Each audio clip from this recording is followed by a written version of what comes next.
ধূমপান একটি মারাত্মক বদ অভ্যাস যা স্বাস্থ্যের জন্য অত্যন্ত ক্ষতিকর।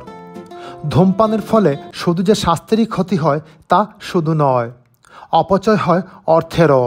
তা ধূমপায়ীরা অনুধাবন করতে পারেন না। এক পরিসংখ্যানে দেখা গেছে, ধূমপানে প্রতিদিন 10টি সিগারেট পান করলে বছরে 2190 পাউন্ড, 20টি করলে 4380 পাউন্ড আর 30টি করলে বছরে 6570 পাউন্ড অর্থের অপচয় হয়। তা না করলে হলিডেতে যাওয়া কিংবা সঞ্চয় করা অথবা পরিবারের জন্য কিছু করা সম্ভব। ধূমপান ক্ষতিকর জেনেও বন্ধুবান্ধবের খপ্পরে পড়ে শৌখিন ধূমপায়ী থেকে পুরোদমে ধূমপানে আসক্ত হন অধিকাংশরাই। বন্ধুদের পাল্লাত করে আমি আসলে সিগারেট ট্রাই করছি। আমার অভ্যাস হয়েছে না, আমার কাছে লাগছে এটা স্বাস্থ্যের জন্য ক্ষতিকর। যারা ধূমপান করেন আমি আহ্বান করবো, আপনারা ধূমপান ছাড়ুকা আর আপনারা নিজেরা সুস্থ থাকুকা, আপনারা ফ্যামিলির সকলকে সুস্থ রাখুকা।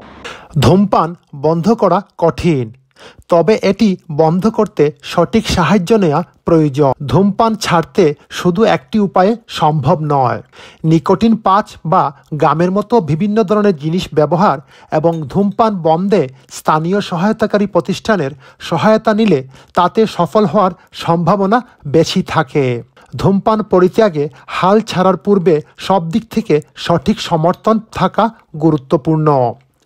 এক্ষেত্রে পরিবার পরিজনদের জানালে তারাও সমর্থন এবং সাহায্য করতে পারে। ডেইলি আমি এক প্যাকেট সিগারেটও আমার গেছে, তো বহুবার চেষ্টা করছি আমি ধূমপানের বিরত থাকার লাগে। 2010 আমি হজ গেছি। হজ যাওয়ার পরে আমার একজন আরবি আমার উঠিয়া কইল যে তুমি যেন সিগারেট খাইরা, সিগারেটটা ধর্মীয়ভাবেও একটা নিষিদ্ধ একটা জিনিস। তারপরে আমি চিন্তা করলাম যে একটা টেকাও যায়, তার বাদে শরীরের একটা সমস্যা হয়। আমি চিন্তা করছি যে আমি যদি সিগারেটটা বাদ দিয়া ও টাকাটা যদি আমি সেভ করিয়া যদি গরিবরও দিতে পারি, তাহলে একটা গরিবেরও উপকার হইল। ধূমপান কেবল আপনার উপরই প্রভাব ফেলে না, এটি আপনার প্রিয়জনদেরও ক্ষতি করতে পারে, বিশেষ করে আপনার পরিবারের। আপনি যদি তাদের কাছে ধূমপান নাও করেন, তবুও পরোক্ষভাবে ধোঁয়া তাদের কাছে পৌঁছাতে পারে এবং তা গুরুতর স্বাস্থ্য সমস্যার কারণ হতে পারে। বিশেষ করে শিশুরা বেশি ঝুঁকির মধ্যে থাকে। সুসংবাদ হচ্ছে, ধূমপান ত্যাগ করতে কখনই খুব একটা বেশি দেরি হয় না। আপনাকে এটি একা করতে হবে না, সিদ্ধান্ত নিলেই সহায়তা পাবেন। এভরিডে 20 থেকে 25টা সিগারেট খাইতাম। মিনি হার্ট অ্যাটাক হয়েছে, হওয়ার পরে আমি এটা রিয়ালাইজ করলাম যে আমার আসলে ওটা থেকে আমার সমস্যাটা আইছে। এর লাগে ও কারণে আমি সিগারেট এখন কমপ্লিটলি স্টপ করে দিয়েছি। সিগারেটটা খাওয়াটা বন্ধ করলে নিজের লাগে ফায়দা, প্লাস নিজের ফ্যামিলির লাগে ফায়দা, ফাইন্যান্সিয়ালিও আপনার এটা লাগে ফায়দা। সুসংবাদ হলো, ধূমপান ত্যাগে কখনোই দেরি হয় না। এটা একা করতে হবে না, পদক্ষেপ নিতে প্রস্তুত হলেই সহায়তা পাওয়া যাবে। গত 4-5 বছর যাবত আমি চেষ্টা করতেছি স্মোকিংটা ছাড়ার জন্য। ইনশাল্লাহ অনেকটা ছেড়ে ফেলেছি। স্মোকিং থেকে দূরে থাকবেন, ভালো থাকবেন, নিজে বাঁচুন, নিজের পরিবারকে বাঁচান। No smoking. স্টপ স্মোকিং সার্ভিসের সাহায্যে ধূমপান ছাড়ার সম্ভাবনা 3 গুণ বেশি। আপনি জানেন কি, ধূমপান ছাড়ার 20 মিনিটের মধ্যে হার্ট রেট ও ব্লাড প্রেশার কমে আসে।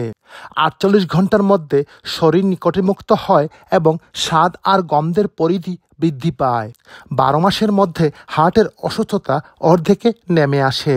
2 সপ্তাহ থেকে 3 মাসের মধ্যে লাংসের কর্মক্ষমতা বৃদ্ধি পায় এবং হাঁটাচলা অনেক সহজ হয়। 10 বছর পর লাংসের ক্যান্সার হওয়ার ঝুঁকি ধূমপায়ীর চাইতে অর্ধেকে নেমে আসে। 40 বছর বয়সের আগে ধূমপান ছেড়ে দিলে ধূমপান সংক্রান্ত অসুখ থেকে মৃত্যু ঝুঁকি 90% কমে যায়। বার্মিংহাম সিটি কাউন্সিলের পক্ষ থেকে একটি বিশেষজ্ঞ দল আছে যারা ধূমপান চিরতরে পরিত্যাগে সহযোগিতার জন্য কাজ করে। তারা টেলিফোন এবং অনলাইনে 1-to-1 সাপোর্ট করে দিক নির্দেশনা, প্রেরণা প্রদান ছাড়াও নানা সরঞ্জাম সরবরাহ করে থাকে। স্থানীয় জিপি কিংবা ফার্মেসিও নানাভাবে সহায়তা প্রদান করতে পারে।